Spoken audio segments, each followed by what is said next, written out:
Skit totali mill-Ministri ta' Roberta Bela dwar il-frodi li seħ bil-kuntratt ta' 3 sptarijiet illi sewwa lil poplu Malti wawċi xejn anqas minn 400 miljun euro.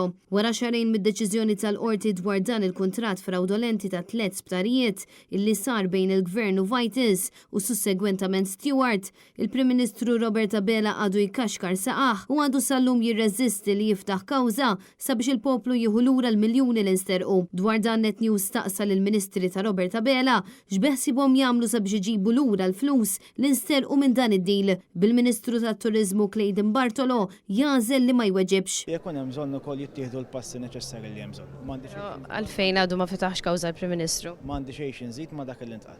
Għalfejn kien hemm il-bżonn li tistaqsu lill-NAO kemm ħarġu flus?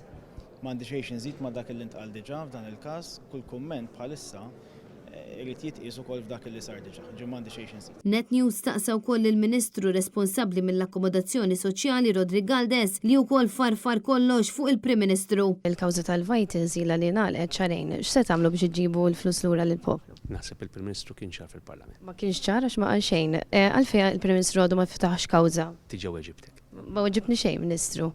Ministru, m'intix tuġibni.